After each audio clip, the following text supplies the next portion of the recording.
Updating Fox top story and big change for Obamacare. President Obama did not involve Congress in today's apparent about-face regarding insurance companies. He made the change on his own, allowing those companies to renew canceled plans even if they don't meet the law's requirements. Does this undercut the whole point of those guidelines? And if not, why not? And how can a president make changes to a law which both houses of Congress passed? Let's take it to the judge, Fox News senior judicial analyst, Judge Andrew Napolitano. In a vacuum, I didn't think he could do that. I thought that was the legislative branch's job. Well, your thoughts are correct, and your thoughts are consistent with 230 years. 230 years of the history of the way the Constitution works. Congress writes the laws, the president signs it, it becomes the law, the courts interpret it, the president enforces it, not as he wants it to be, but as it's written. So the president cannot change a law, cannot change the terms of the law, cannot change the date at which the law begins unless Congress and the courts are willing to look the other way and let the president do it because it happens to be popular at the moment. But when the president sets his own date or his own standards, he's effectively changing a law which he doesn't have the authority to do. I wonder if that opens the government up to any suits. Well, it opens up what he did today to another challenge before the Supreme Court. Because by saying to insurance carriers, I now want you to go back into those states where you left and offer those sort of, how shall I say it, substandard, bare bones insurance policy, which he called substandard.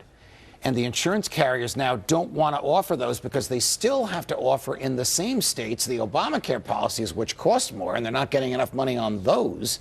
They will actually cause the insurance carriers to lose money. And before those carriers will lose money, they will sue the government to stop the government from forcing them to make these inexpensive ones available. He's really created a mess, a legal mess, a constitutional mess, in an effort to stem the tide of criticism brought on by his own insistence that if you like your policy, you can keep it. He taught constitutional law, didn't he? Yeah, he did. I really don't understand it. Whether you were for this law or against this law, frankly, this is America. It doesn't matter. Because the House of Representatives and the Senate passed it and the president signed it. Now it's the law. And the Supreme Court found it constitutional. Oh, that's what I mean. So that's it. That's how the system works.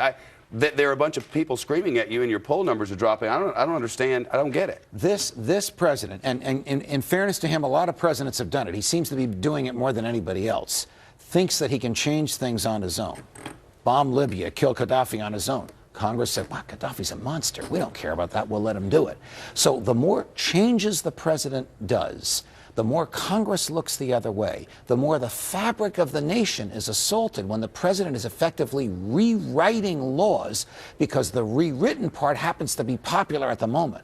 What happens when he wants to rewrite a law that the public doesn't like and Congress has sort of cut out its own ground from under it because they're so accustomed to letting him do this? The right way to do this would have been a legislative fix, would have been let Congress change the terms of the law. Yeah, but he knew that if you do that, you get in there now, they'll start picking it apart because there are all these Democrats who were for it before they were against it, and they're up for re-election. You know. Look, he's assaulted the philosophical premise of the law. The philosophical premise of the law is the government, not you or me, not the good folks watching us now. The government will decide what insurance you are going to get by saying, oh, we'll let you go back to those substandard policies, the ones you bought on your own.